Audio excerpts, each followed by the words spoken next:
नमस्कार, बड़ी खबर देख रहे हैं आप और मैं हूं आपके साथ आयुष भारद्वाज। यूपी में एक बार फिर मंत्रिमंडल विस्तार की अटकलें तेज हो गई हैं। संभावना जताई जा रही है कि यूपी में जल्द ही मंत्रिमंडल विस्तार हो सकता है। नई दिल्ली पहुंचे सीएम योगी आदित्यनाथ की गृह मंत्री अमित शाह और बीजेपी अध्यक्ष जेपी नड्डा से मुलाकात के बाद इसकी संभावनाएं जताई जा रही हैं। गुरुवार शाम को अमित शाह के घर पर यह बैठक हुई। उम्मीद है कि बीजेपी प्रदेश अध्यक्ष स्वतंत्र देव सिंह और संगठन के प्रदेश महामंत्री सुनील बंसल के दिल्ली से लौटते ही किसी भी दिन यह मंत्रिमंडल विस्तार हो सकता है। बता दें कि फिलहाल योगी मंत्रिमंडल में कुल 53 मंत्री हैं। इनमें से 23 कैबिनेट, 9 राज्य स्वतंत्र प्रभार और 21 राज्य मंत्री हैं। जानकारी के मुताबिक मानक के अनुरूप कुल 60 मंत्री बनाए जा सकते हैं, लिहाजा यूपी सरकार में 7 और मंत्री बनाए जा सकते हैं। अब यूपी में चुनाव में भी ज्यादा वक्त नहीं है। योगी सरकार और बीजेपी पूरी तरह से चुनावी तैयारियों में जुट गई है। मंत्रिमंडल विस्तार के जरिए बीजेपी जातीय समीकरण को साधने की कोशिश करेगी।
इसी खबर पर पूरी अपडेट के साथ हमारे ब्यूरो चीफ अनूप शुक्ला जी हमारे साथ जुड़ रहे हैं। अनूप जी, सीएम योगी ने नड्डा और अमित शाह से मुलाकात की है। इस नए मंत्रिमंडल में क्या कुछ फोकस रहेगा?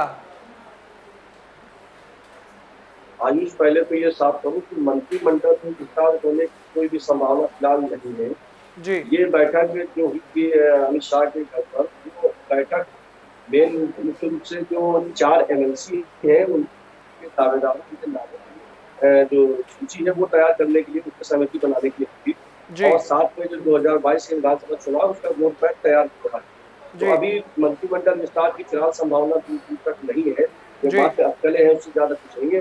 हाँ, क्योंकि विधान परिषद की 4 सीटें जो एमएलसी की है वो खाली है, उनको भरना 1.5 महीने से नाम पेंडिंग है। 3 नामों को लेकर चर्चा होनी थी, जिसमें से एक नाम जितिन प्रसाद है जो कांग्रेस छोड़कर अभी आए हैं। साथ में निषाद पार्टी के अध्यक्ष जो संजय निषाद जी है उनके नाम की चर्चा है। और साथ में जो यूपी के पूर्व बीजेपी अध्यक्ष लक्ष्मीकांत वाजपेयी उनके नाम की चर्चा है।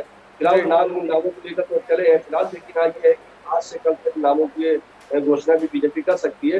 तो मुख्य रूप से बैठक जो 4 एमएलसी सीट है उनपे उम्मीदवारी, उनके नाम तय करने के लिए की। साथ में जो 2022 में घोषणा विधानसभा चुनाव के लिए थोड़ा सा तैयारी करने के लिए ये बैठक हुई थी, जिसमें लखनऊ से सभी लोग, सारे पदाधिकारी, सीएम योगी, स्वतंत्र देव सिंह जी और सुनील बंसल जी और साथ में जो संसद संजय निषाद है, निषाद पार्टी के अध्यक्ष, वो भी अमित शाह के घर पर मौजूद थे। जी अनूप जी, आप बता रहे हैं कि रोड मैप जो है 22 को लेकर तैयार किया जा रहा है। अगर 22 की बात करें तो हर पार्टी जो है वो ब्राह्मणों पर ज्यादा फोकस दे रही है, और बीजेपी की अगर बात करें तो ब्राह्मण का एक जो तबका है वो बीजेपी से खासा तौर पर नाराज नजर आ रहा है। तो उनको लेकर क्या आगे जो मंत्रिमंडल विस्तार होगा, जब भी होगा, आप जैसा बता रहे हैं, तो क्या ब्राह्मणों का भी नाम उसमें आ सकता है? किसी ब्राह्मण को हिस्सा दिया जा सकता है नए मंत्रिमंडल में?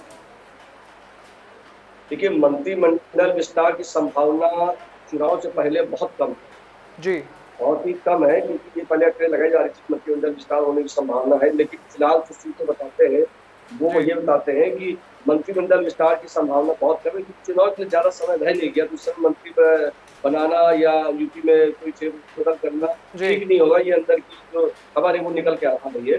जी और साथ में जैसे आपने कहा कि ब्राह्मण नाराज है, बिल्कुल ये बीजेपी की जो अंदरूनी जो सर्वे है उसमें भी बात सामने आई है। ब्राह्मण खासा नाराज चल रहा है, इसी वजह से ब्राह्मण चेहरों को आगे लाए, जितिन प्रसाद को कांग्रेस में शामिल किया है। और जी अब जितिन प्रसाद को एमएलसी बनाने पर विचार हो रहा है।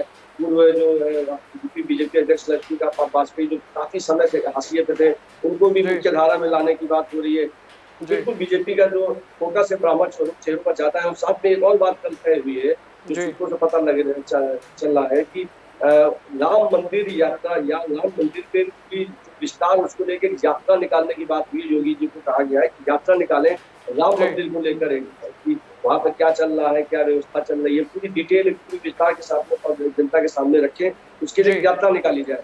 इस पर भी कल जी मंथन हुआ है। अब ये यात्रा कैसे होगी, इसका स्वरूप क्या होगा, काम कैसे करेगा, ये तो आगे भी पता लगेगा। लेकिन जी फिलहाल इस पर भी चर्चा हुई है विस्तार से।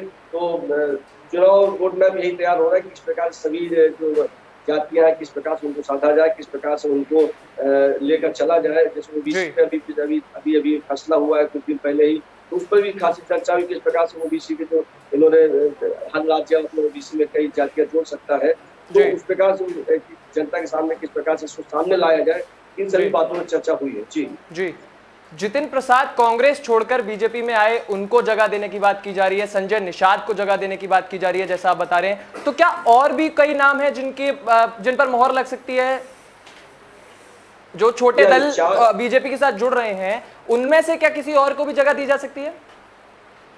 नहीं, छोटे दलों में में सिर्फ जो संजय निषाद पार्टी के जी काफी समय से उनकी मुलाकात जेपी नड्डा से आज जी दूसरे तीसरे दिन हो रही है। उन्हीं को इस पे एमएलसी सीट के लिए नाम देने उम्मीदवारी देने की चर्चा हुई। बाकी किसी और छोटे दल को देने की बात फिलहाल अभी सामने नहीं आ रही है। हाँ, जी ये है कि दल जो और है बाकी सब, क्योंकि केंद्र में जैसे अनुप्रिया पटेल का अपना दल है, उनको केंद्र में जगह दे दी गई, उन सबको केंद्र में जगह मिल गई है। फिलहाल जी यूपी में उनको कोई एमएलसी सीट देने की अभी खास चर्चा नहीं है। लेकिन जी आज चूंकि 4 सीटें हैं एमएलसी की, उनमें 5 से 6 नाम तय हुए, अभी जी 1-2 नाम और हटेंगे, तो आज से कल तक इसकी घोषणा हो सकती है। जी लेकिन फिलहाल छोटे दल में सिर्फ संजय निषाद, जो निषाद पार्टी के अध्यक्ष है, उन्हीं का नाम सामने आ रहा है। बाकी जी किसी छोटे दल के को प्रतिनिधित्व एमएलसी सीट के लिए देने की बात ऐसी आई, जो सामने नाम नहीं है, प्रकाश नहीं जी आया। अनूप जी, चुनाव बहुत नजदीक है, राम मंदिर पे बीजेपी का फोकस है, ये हम लगातार बात करते आ रहे हैं। राम मंदिर के अलावा और क्या ऐसे मुद्दे होंगे जिन पर बीजेपी फोकस करके चुनाव का रोड मैप तैयार करने जा रही है? देखिए, बीजेपी का जो मुद्दा हमेशा रहता है वो है विकास और राष्ट्रवाद। जी इन दोनों मुद्दों को लेकर ही साथ में चलती, किस प्रकार से राष्ट्रवाद की बात आती है, तो देश के जो केंद्रीय स्तर पर जो जो काम हो रहा है केंद्र का, उसको लेकर आगे बात रखनी है। जी 370 है आपका, ये सारी बातें जो अभी पिछले साल सारी जो घटनाएं हुई उन सबको आगे रखा जाएगा। साथ में जी जब तालिबान वाला मामला आ गया, तो आप देख रहे होंगे कि सोशल मीडिया में काफी ये बातें निकल के आ रही है कि शरिया को जवाब देने के लिए केसरिया आना चाहिए। तो ये जी भी नारा बनने जा रहा है यूपी के अंदर कि शरिया को जवाब देने के लिए केसरिया आना चाहिए।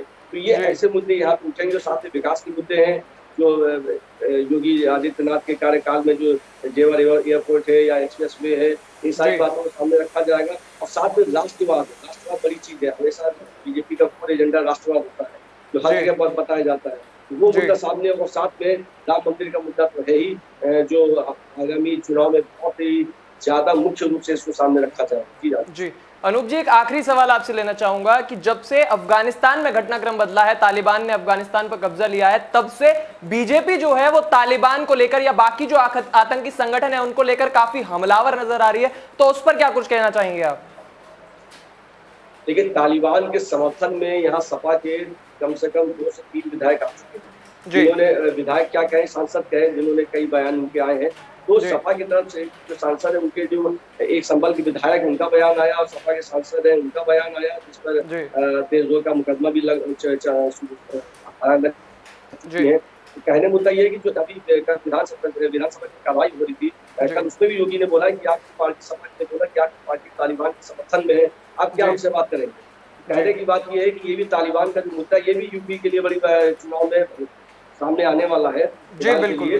और सपा को उन्होंने साफ तौर पे बोला है कि आप तालिबान के समर्थन में है, आपकी पार्टी तालिबान के समर्थन में है, आप जी क्या चुनाव लड़ेंगे, आप क्या हमसे बोलेंगे, बात जी करेंगे। तो ये बिल्कुल सही बात है कि तालिबान का मुद्दा भी यूपी ने अपने हाथ में ले लिया है और जी उसको अपना चुनावी हथियार बनाने के पूरी तरह से मूड में है, क्योंकि जी सपा के कई विधायकों ने तालिबान के समर्थन में अपनी बातें बोल दी, किसी ने बधाई दे दी, किसी ने तारीफ कर दी। मुस्लिम पर्सनल लॉ बोर्ड के जो नुमानी है सदस्य, उन्होंने भी तालिबान को बधाई दी है। तो ये बीजेपी के लिए एक हथियार के रूप में साबित हो सकती है।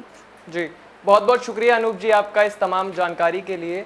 तो ये थे हमारे ब्यूरो चीफ अनूप शुक्ला जी, जो हमें इस पूरे मामले पर तमाम जानकारी देने थे। इनका साफ तौर पर कहना है कि जो एमएलसी के 4 पद रिक्त हैं उसको लेकर बीजेपी आला कमान की बैठक हुई है, जिसमें सीएम योगी, स्वतंत्र देव सिंह, अमित शाह और जेपी नड्डा मौजूद रहे हैं, जिसमें जो 4 नए नाम हैं उनको लेकर चर्चा हुई है, जिसमें से 2 जो बड़े नाम सामने आ रहे हैं वो जितिन प्रसाद का एक नाम है जो अभी अभी कांग्रेस से बीजेपी में आए हैं, और उसके साथ संजय निषाद का भी नाम है जिनको एमएलसी पद पर नियुक्त किया जा सकता है।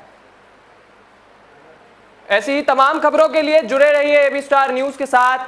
नमस्कार।